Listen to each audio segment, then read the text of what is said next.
I was kind of a part of the Dave Ramsey approach early on, and they just invest in growth stock mutual funds. And I'm looking around, I'm like, there's 10,000 mutual funds in America. I'm like, how the heck am I supposed to pick one? Don't buy more house than you can afford, which is what I did in the beginning. And then it was, the market collapsed and all that. I mean, if possible, if you can handle it, I would recommend anybody to house hack a multi-unit and don't buy an expensive car.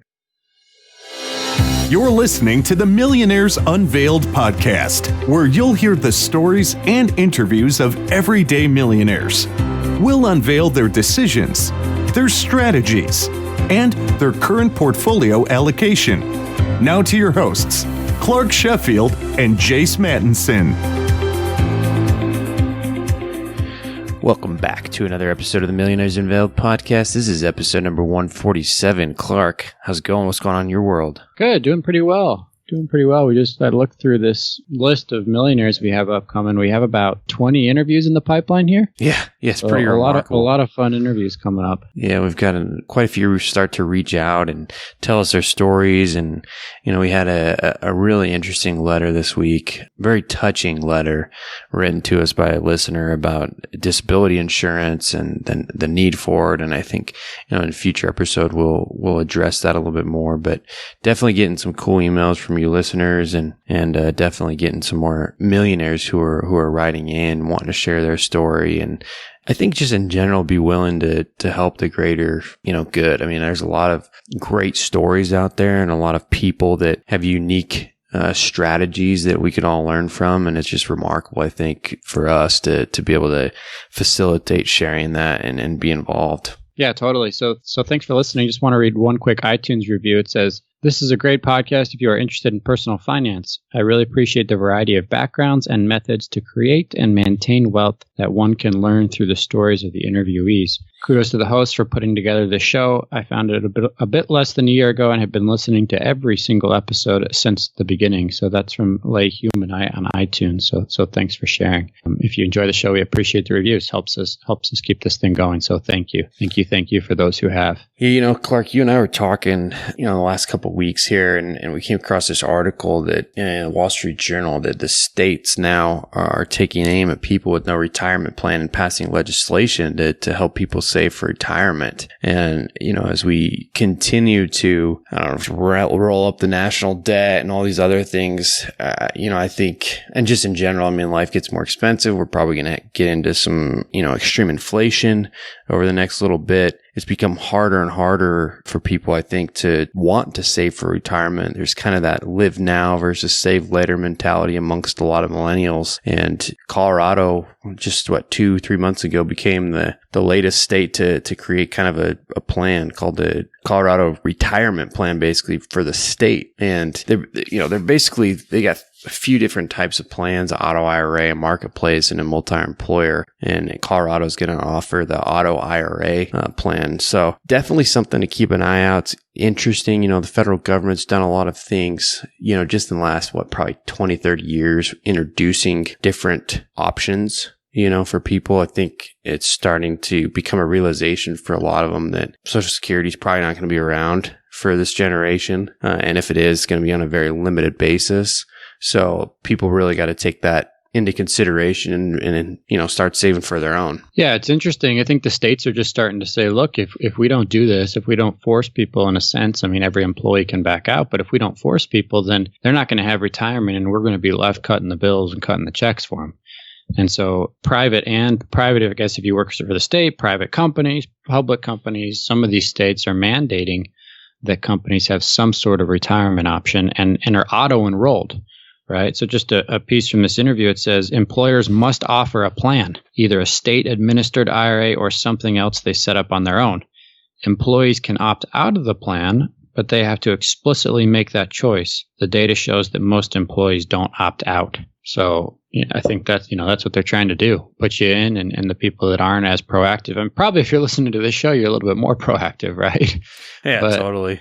But for those that aren't, it's just interesting that they're being auto-enrolled. It makes me wonder how many people out there at some point are going to have a decent chunk of retirement savings and not even realize that they have it. Yeah, no, I think it's definitely going to happen. We've got some of those in my own company, right? That auto enrollment feature works and people never regret putting away. But it's just when you're signing up for payroll or whatever, it's a lot harder to opt in versus opt out. People that are auto enrolled, they don't even realize, and then they end up with a chunk of money at the end of their working life or whatever, and a lot of people don't. Well, I shouldn't say a lot. I mean, there are a fair amount of people that do tap that early or maybe need it for certain expenses. But for the most part, most people don't. They let it sit and ride for as long as they need. So Last week we had Philip. He's an Air Force pilot. He's been in the Air Force for 16 years. He has 4 children, a current net worth of $2.4 million. He has several rental properties and talks about, among other things, feeling a responsibility to spend his money wisely. On today's show, we've got another great episode with Doug. Doug is a net worth about $1 million. He's an engineer and is invested primarily in real estate, but also has a very unique piece of his portfolio as part of an employee stock option plan. He's part of an ESOP. So we get into the details with him about that and his real estate and his not so much later start in things, but definitely a more calculated risk that he took to do certain things and kind of start to spiral and grow his net worth. If you're interested in sponsoring the show, send us an email. We're opening up a few sponsorship slots in the near future here. Also, we've got several multifamily opportunities in the pipeline. If you're interested, send us an email at millionairesunveiled@gmail.com. Without any further delay, let's get into today's episode with Doug. Doug, do you want to just give us a little about your background and kind of what you're up to now? Yeah. Name's Doug. I am an engineer by trade, and now I have an engineering business. Started off working for the government right out of school in about 2007. Then slowly have worked my way into becoming more and more of an expert in the field and built up some career capital and was able to start my own business within our own company, a brand new division, which has kind of catapulted me into my income and net worth goals in these last couple of years. Awesome. And what is your net worth today? Today, without looking at the market again, it's about $900K, give or take. But you were a millionaire a week ago before. I guess we're recording this on March 10th, but before the market took a big correction, you were a millionaire, correct? Right. I'm plus or minus around there. So you've been a millionaire probably like 5 times over by now, right? Right. Yeah. A lot of people I'm sure have, and a lot of people have lost a lot more. But yeah, it's been a rough couple of weeks for the market here. And it's good for you though, man, because you can keep celebrating that milestone. Yeah. Exactly. Yeah. Right. Yep. Exactly. Popping the seltzer. Totally. And that does not include value of your business, correct? No. And actually, it's not technically my business. I am still a W-2 employee. However, I receive the profits and distribute them to the employees on my team. Okay, cool. So I guess what's the makeup of the 900 or the $1 million? How do you kind of have that divided up in your buckets? Yeah. So over the last couple of years, it's really moved a lot into rental property. It was more heavily into stocks. So far right now, as of now, about $350K in rental property equity, and then 401K and thrift saving plans, which is just your government retirement that I had for a couple of years as like the 401K for them. That's about $250K. And then my present company, I do have stock ownership in it, which it's still considered like a retirement fund. It's a pre-tax amount. And right now, without this year's evaluation, that's about $130K. Is that kind of like deferred comp almost? It's an ESOP. I don't know okay. Yeah. So the company I work for is 100% ESOP. Oh, that's awesome. No, it's if you're going to work somewhere, this was the last place that I could probably work a W-2 job. I really was going to start my own business, but with the talk later about being newly divorced and trying to figure everything out, I was like, I really want to give these guys a try, and they came through, and I've learned it's a lot easier to swim the English Channel when you got the Queen Mary sitting right beside you. So then the primary home, whether or not I include that right now, it's about $100K. And then recently I started maxing out my HSAs, so that's up to about $25K after a couple of years. And I keep about typically $50 to $75K in cash just available. And then I recently invested in a 506c fund with about $50K. This year was like the first time I became an accredited investor as well. So that's kind of the breakup. Yeah, that's awesome. Yeah, it's kind of spread out a lot more than I actually thought it was before I did this. Yeah, totally. I think sometimes that starts to happen, right? You start to allocate funds and grow your portfolio of assets, and all of a sudden you wake up like you're a millionaire, and you got money in all sorts of buckets. So Yeah, it's pretty neat. For the money that you've got in real estate, is that single family? Is that multifamily? I know you mentioned the one syndicated investment deal you did, but the rest of it, where is that kind of broken up into? As of right now, it's 3 multifamilies. So it's let's see, I have 2 4-units and 1 3-unit, and those I started off by buying the 4-unit as a house hack. So that kind of catapulted my savings, investing, and myself into the real estate. And then the money that you've got invested in the market, where is that kind of divided? As bonds, stocks? It's 100% stocks, index funds. It's either VSTAX or VTSAX or the VFIAX, depending on which fund that I'm allowed to invest in, on which account or 401k plan I was in, or HSA. So it's straight across the board, equities and index funds. Interesting. And has it always kind of been like that? Yeah, since I would say the last 3 or 4 years. Before that, I didn't really have as much to invest, and I just kind of picked stocks, I guess, or mutual funds. I was kind of a part of the Dave Ramsey approach early on, and they just invest in growth stock mutual funds. And I'm looking around, I'm like, there's 10,000 mutual funds in America. I'm like, how the heck am I supposed to pick one? Yeah. So I kind of, paralysis analysis there, and kind of kept a lot of stuff in savings accounts, because I was just afraid of picking the wrong fund. And then once I, kind of grew out of that and heard about index funds, then I just dumped everything into those index funds, mainly the Vanguard. Yeah. Let's go back a little bit. In those early years when you were looking at the 10,000 funds, did you move money a lot from fund to fund, or did you kind of just pick one and sit it there for a year or two, or what was kind of your strategy? Yeah, it was, I'd pick one and then I'd be like, oh, that one's moving up faster. So then I'd jump onto that one. And then I'd realize it was almost in traffic, when you pick a lane and then you see the other one going. So I'd jump over to that one that looked like it was doing good. And of course, I'd already lost the ride. And then I'd see, oh, the one I was on is doing better now. And I'd kind of jump around. It wasn't too productive at that time. And who knows what I was even paying in, fees at that time, because I wasn't extremely aware of that. Yeah, so big picture here, everyone. We're recording this beginning of March, so right in the middle of this coronavirus stuff. And in the last 30 days, the last month or so, the S&P is down, I believe, 18, 19%. I guess it rebounded 3 or 4%. So either way, it's around down 15, 16%. Does that affect you at all? I mean, obviously it affects your portfolio, but are you making decisions because of this dip in the market of 15%-ish? Are you buying more? Are you pulling out? Are you reacting to this at all? Me personally, I'm not reacting at all to the market part of it. Yeah. I'm looking to buy more rental property. Interest rates are so low, that means I can afford to get more rentals. So totally. And then I just keep the same allocation getting pulled out every month for, out of my paycheck and everything, going into 401k, HSA, just maxing out going in. Accounts. Yeah. Yep. And within the HSA, you in index funds as well? Yep. So that's all invested, except for, I think you have to have a $2,000 minimum that has to stay in cash, but everything else has been invested, and I just save the receipts and, throw them on a Dropbox. Yeah. And do you do that through your employer? Yep. So they offered that.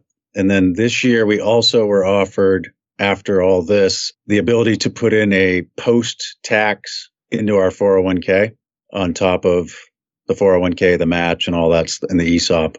They allowed us to also invest through their 401k as an after tax. Oh, so you got a Roth 401k option. Yep, as well. So wow, nice. That's great. Yeah. So I need to start filling the Roth bucket, we'll say. And what you just mentioned, saving your receipts in a Dropbox for the HSA, you're referring to just taking a lump sum payout for all of those expenses, right? Yeah. Sometime in the future, once your expenses build up. Exactly. That's like the triple tax savings, right, of the HSA. Totally. So just maxing that out as much as I can, and then just save those receipts for, when I need it. Yeah, really interesting strategy for somebody that's maybe not familiar with it. So backing up here, Doug, just for a minute, right? There's a kind of 2 groups of people that listen to the podcast. One are the people that are super interested in hearing about one's allocation and exactly how they're invested, right? Maybe they're curious into how they want to invest themselves, or what bucket they should go in, or what mutual or index fund they should buy. And then there's kind of another group that's more interested in hearing people's stories. So just backing up to your upbringing, as much as you're comfortable sharing, what was maybe your upbringing and how did you get involved in all this stuff? You kind of said you came into contact or heard about Dave Ramsey. How did all this start? Because now you've obviously been financially successful. You're a millionaire. How did it all come to be? I mean, I started working as young as I can remember, doing paper routes and all that stuff, but I won't go through all that. But, I just came kind of fascinated with it. And, I remember saving receipts at 7, 8, 9 years old of things that I'd bought with my own money. Like I bought my first pair of Nikes, things like that. And then upon graduating college, I actually had a newborn within 2 months of graduating college. And all of a sudden I looked at doing a budget and it became completely overwhelming. Like I realized I had no credit. I had no credit score. I had no money. I did have, my engineering career, which I thought would be, now I'm going to, all my life is I've been working to, graduate college. And my first job offer was basically what I was making delivering pizzas. So I was kind of, oh man, I don't really know what I'm doing here. So my stepmother actually gave me the Dave Ramsey CD set. And from that point, I became like a finance kind of junkie. And back then we had CD players in our cars. And so I would put those CDs in on my way to work and on my way home from work. And I'd basically listen to those every day, kind of how I do podcasts now.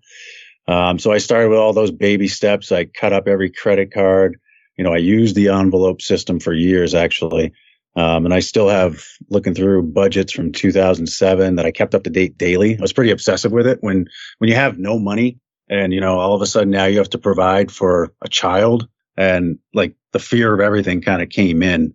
And I had no idea how I was going to make ends meet. So I became obsessed with trying to pay off all my debt. And, even if it was like a low interest rate, which is something I don't do now, and then went through tried to get through much of the baby steps as I could. I sold a bunch of cars. I sold everything on Craigslist. I tried to get out of debt as quickly as possible. It still was taking quite a time because at the end of the day, there wasn't that much money to spend around at the end. And then I'd start preaching to people about how they needed to do their finances. And I'd tell older guys at work, hey, you shouldn't be using credit cards. This is, you don't know what you're doing, and they're looking at me like, geez, who the heck is this kid? Uh-huh. But, I had to tell everybody what I knew. So, basically that was 2007. I, bought our first house because I couldn't afford it. So they gave me a house. And, at that time, that's just what they did. And, went into negative equity and the downstream of that. And then eventually, I had another child and I would say, 2014, 15 ended up separating from that relationship and then kind of went back to living paycheck to paycheck again. Now that, I had to kind of support 2 houses and, I went down that path for a little while, not really sure what I was doing. I was going to try to start this business. So then 2016 I was able to actually start this business within our company. It was a brand new division. I had autonomy to hire, bring in new employees. And my first couple of employees introduced me to a new genre in my, my world of personal finance. It was like, they were like, you have to read The Simple Path to Wealth. And then it was just every day it was like, F you money, F you money. Everybody in the office would just keep saying. So, then I was like, oh, this is the answer. This is the answer. Now I started listening to every single FIRE podcast and everything about VSTAX or VTSAX and the 4% rule and just listening to a ton of content and books. So now I just kept trying to figure out how I could put as much money as possible into these index funds. But at the same time, I was still making the same salary as I was at that time. I hadn't gotten into receiving any profits from the business. So, my net worth it didn't really grow as much. But the one thing I did do at that time is I started to try to max out all my retirements and HSAs and then somehow just make it work from there. And then still tried to invest off to the side in the VSTAX. And then one of my employees then introduced me to Bigger Pockets. And then all of a sudden, I became obsessed with the real estate. I listened to every podcast. I bought every book. I'm in the car all the time traveling for work. So I can't really read a lot. But I listen to, your podcast all the time. I'm a stat junkie. And then I listened to, real estate podcast. And within 2 months of that, I was like, all right, I figured it out. And I bought a 4-unit. And then from there, it was like all of a sudden, I now had all this money to invest because I went from renting, paying $1,300 a month in rent after taxes, which still wasn't that bad for the area we were in, plus all of the expenses that came with the rental. It was a house, so I had to pay for everything. So you're looking at $1,800 to $2,000 a month of after tax money that's going, into my housing. Now, when I bought this house hack, I was able to live there and actually cash flow. So that right there completely changed my entire mindset on, I can make this work. I can now have disposable income to invest. Right. So I was able to $2,000 to $3,000 start investing a month after that from the savings that I was having from not renting anymore. Wow.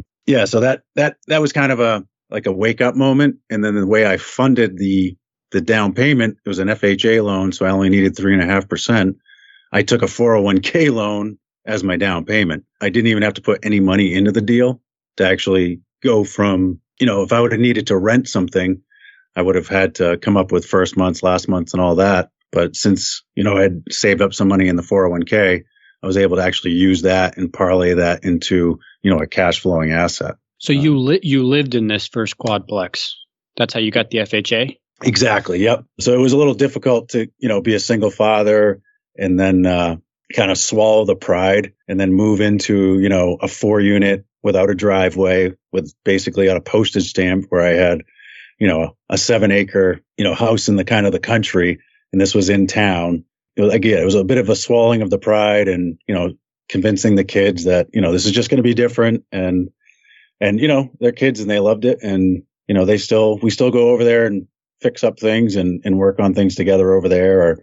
And I actually bought the place next door this past year. So we were over there quite a bit, but it had quite an influence on them too now. So they've already said their first house is going to be a 4-unit and, all that stuff. And except they're going to live on the top floor so they don't have to hear all the neighbors. But so we had some college girls living in the floor above us. So you got some good experience from it, huh? Right. Yeah. A lot of wrestling.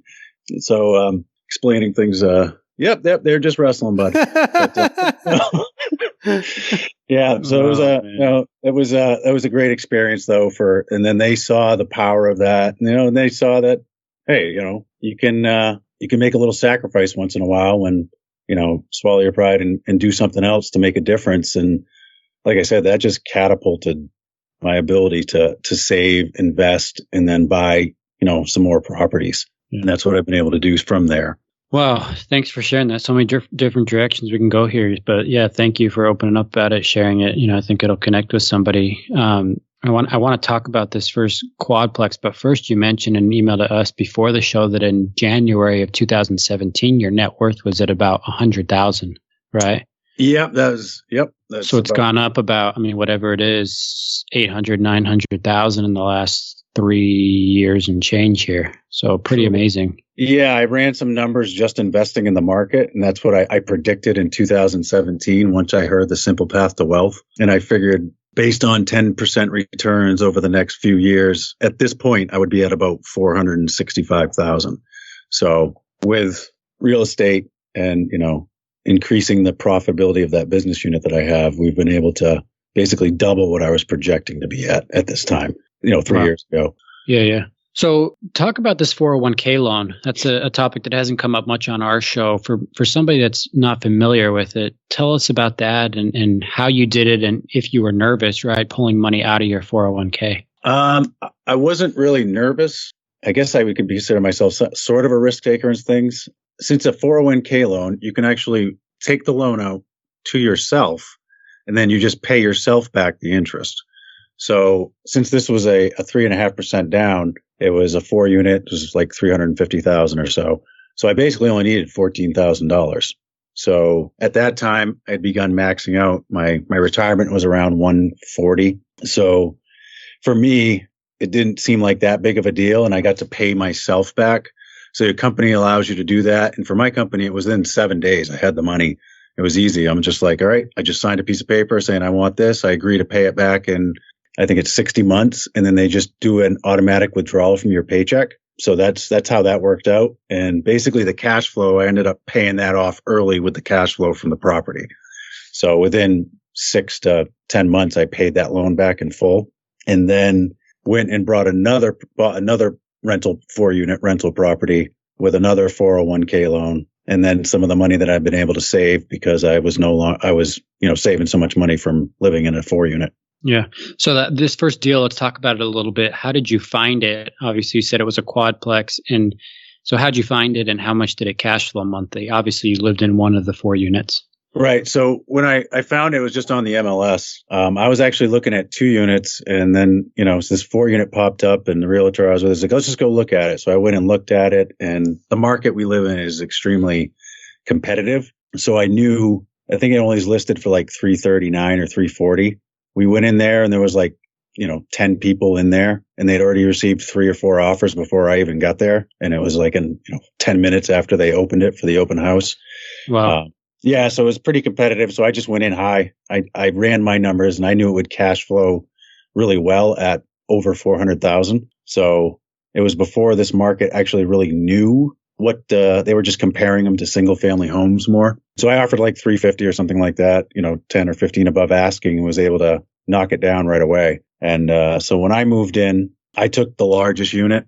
I was able to get, I think, about $3,100 or $3,200 in rent from the other 3 units, and my mortgage with taxes and insurance was about $2,300 a month. So, I'm cash flow positive at $800 a month, and I had been paying $1,700 to $1,800 in, rent and oil, gas, all that stuff. So now I'm talking $2,600 cash flow positive after tax money. To add the taxes in there, that's like a $40,000, $50,000 raise almost. So it rent about $1,000 a unit ish. Yeah. Typically right now it's renting for, it's almost, $4,700 a month in rents. Wow. And at 3.5% down, you only put in what $15,000 after closing costs or $18,000 or something? 15 total. Wow. And then it cash was that much. Yeah. Yeah. And it was no cash of mine.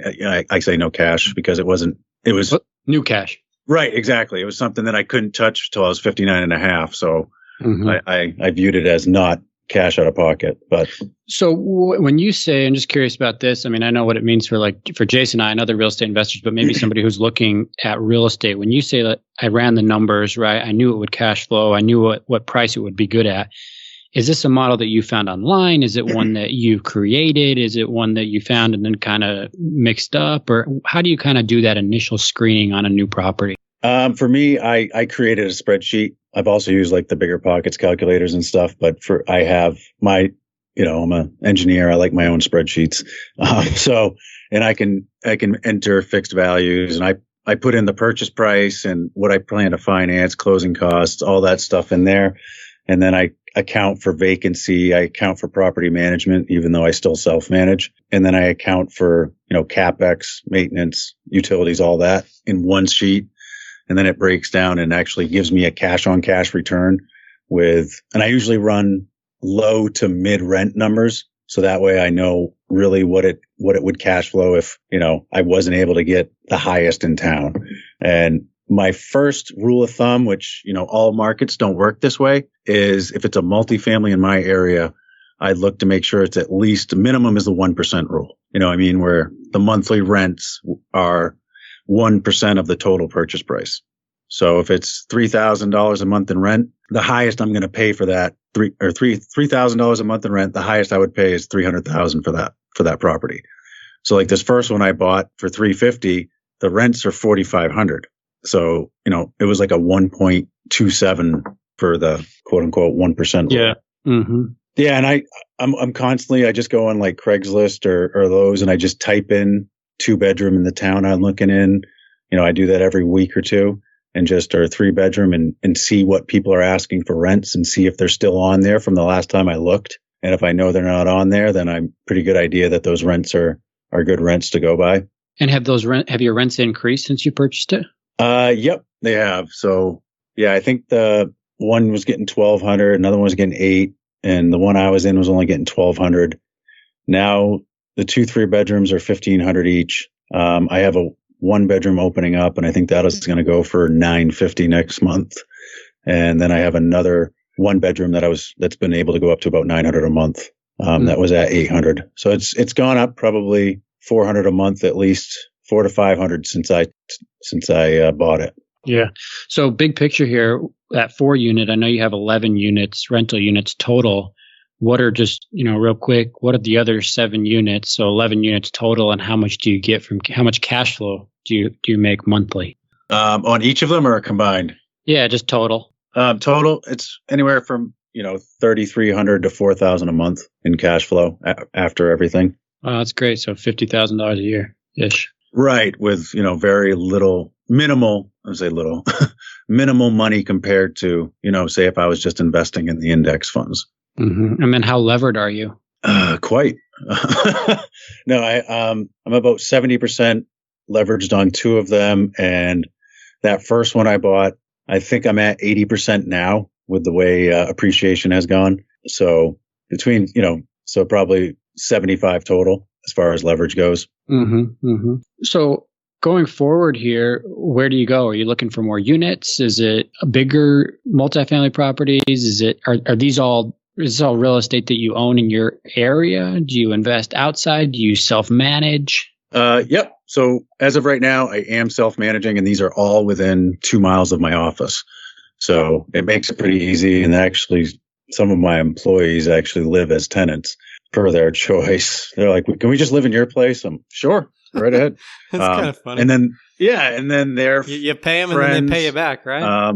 Right. I just told them, I said, you got a good raise this year. Rent's going to go up. No, I actually haven't raised their rent. They have a really good deal. They take, and it's nice because they take care of it. They're there, and they'll take care of snow removal, mow the lawns, things like that. And if somebody locks themselves out, I can trust them to go over and take care of it. And then, they've then brought on friends of theirs, and we have a local college in town and medical school, and they stay in a few of the units. And, it's been kind of blessed with some really good tenants in that sense. But so as far as future, I really want to increase the number of units that I have. This year, I think I kind of just joined a mastermind and got, triggered to somehow do like 10 deals this year, which, since I've been doing 1.5 a year, that's kind of a big deal, which would force me to no longer self-manage, which I think would be a good thing. And I'm also looking outside of my local market. I found a couple markets still within, an hour and a half of us, but I'm seeing, a 2% deal versus 1.1, you know what I mean? And so I am looking outside. I'm looking to grow. And obviously, I'd love to have a 100 unit deal come across. So I'm hoping for something like that in the next couple of years. But as of right now, I'm going to focus on 2 to 4 units, hopefully try to buy them and then fix them up and be able to get some of the cash back out. My goal would be to have more cash flowing units, but still be able to hold on to some of my capital. Because what I've learned so far is if you just buy with your own money, you save up for a down payment. You got to come up with 25%. If you want to buy a 4 unit, you're not going to live there. $400,000, you've got to save up $100,000 plus closing costs. That takes a long time to save up that kind of money, and then, all right, now you got to wait and save up again. I've actually spoken to multiple people in the last week who are now going to provide hard money loans to me to go buy properties for this year. So by doing that, and then you guys have probably heard of that BRRRR strategy where you buy it and then rehab it, rent it, refi, and repeat it. So that's kind of what I'm going to try to do this year. Is my goal would be to have a cash pile there enough to kind of pay off my home in the coming years, but not use it for that, but have that ability to have that. So the more money I can keep of my own, that's my goal, to do that and still invest in real estate. Yeah, I think that's awesome. You kind of touched on what we kind of wanted to go in next, but I want to ask a quick question you brought up. What kind of rates do you find on hard money, and are you paying on that hard money loan? Well, so far it's only been just talking with people. I haven't actually pulled a trigger yet, but anywhere from 6 to 10% right now is what I've kind of laid out so far in our initial discussions. And most of the people that I've spoken with are good friends of mine. So it's kind of negotiable at that point. Probably sure they're going to want equity or something. But at this point, I've kind of informed them, and I would just kind of want to do the hard money deal. And then as the deals come in, look more for people that want to join equity or, do something possibly with syndication or something. That makes sense. So, Doug, I got to ask, you've built up this portfolio. You kind of laid out some of your future plans with real estate. Is there a certain passive income goal you're trying to get to down the road, or net worth? Yes, more. No. That's no, I mean, I would like to replace my after-tax base salary. I would like to get six figures in real estate passive income. So, I've done nearly half of that in 3 years with a few properties. So I'm hoping that if I kind of ramp it up really quickly, that I can do that in the next 12 to 18 months, be able to maybe take the foot off the gas with the engineering for a bit and kind of focus more on maybe getting more deals in the real estate aspect of it. And do you plan to continue to invest in the market at all? So based on, if I ever left this company, fortunately our ESOP has grown at about 20% a year. I would have, if I counted that as a 401k right now or a retirement, it's close to 400k.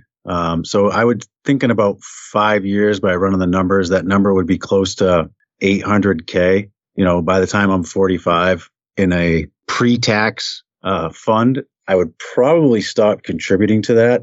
I'm saying this now, but just due to the fact of how much that could grow over the next 20 years of just sitting there, and then how many taxes I'd have to pay on it. So then start using that money now to invest in, more real estate or maybe other businesses rather than just dumping it into the 401k. Yeah, makes sense. But I don't plan on investing too much in the market with post-tax money unless it's like a Roth. Just the way it's kind of laid out right now, I think I'll have enough in the market in retirement accounts that I can use the rest for things that I've been getting, over 20% returns on. Yeah, and is 20 kind of what you're targeting with your real estate?